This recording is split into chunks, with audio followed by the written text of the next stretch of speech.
If you love pecan pie and the flavor of gingerbread, then this is the recipe for you. We'll start by preparing a standard-sized 9-inch pie shell. I'll include a link to my all butter pie crust video in the description below. To make the filling, we'll start with 1 cup of granulated sugar. Add 3 large eggs and mix together well.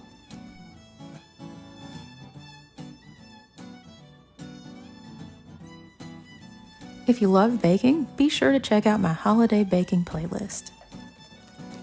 You'll find more recipes like eggnog chess pie, iced gingerbread bars, and many, many more. And now for the gingerbread flavor. Add a pinch of cloves, 1½ teaspoons of ground ginger, and 1/4 teaspoon each of cinnamon, allspice, and salt. If you don't have allspice, you could just add an extra pinch of cloves. Mix together well, and then you're ready for the next step.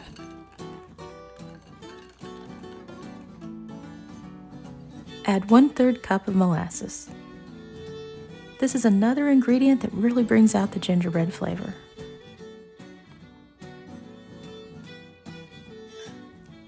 Next, you'll add 2/3 cup of corn syrup.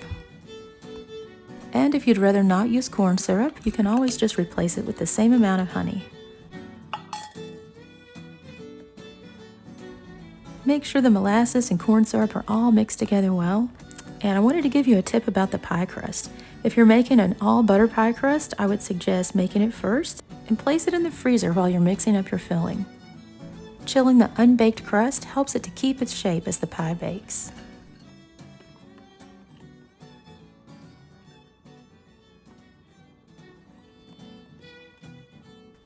Most pecan pie recipes call for 1 cup of chopped pecans, but I like a few extra, so make it a heaping cup.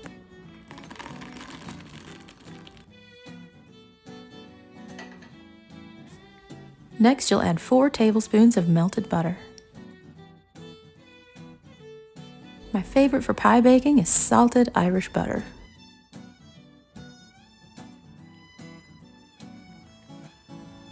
Make sure the butter is all mixed in, and then you're ready for the last ingredient.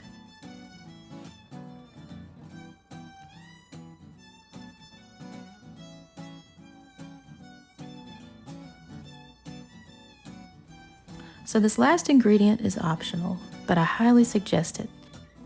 Add the zest of about 1/2 of a lemon. If you really love lemon, you could zest the whole thing.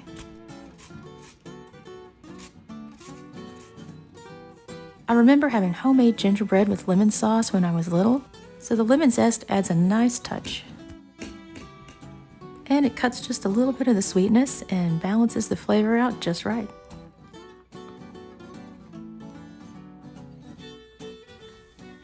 Once the lemon zest is all mixed in, you're ready to pour into the unbaked pie shell. This is my all butter pie crust that's been chilling in the freezer as I've mixed the filling. It's made with just a touch of buttermilk, and I think you're gonna love it, so be sure to check out my recipe.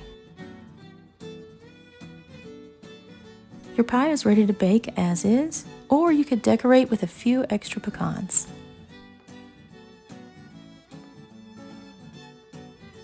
Be sure to coat each pecan with some of the filling. By doing this, your pecans will have a nice shiny glaze on the top as the pie bakes.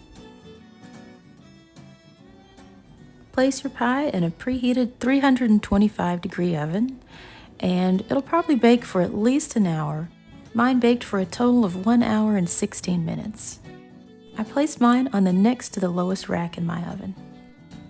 All ovens are different, so just keep check on the browning. You'll want it to puff and crack a little on top. That's how you'll know it's done. If the edges of your crust start to brown a little too much, you may need to add a pie crust shield during the last few minutes of baking.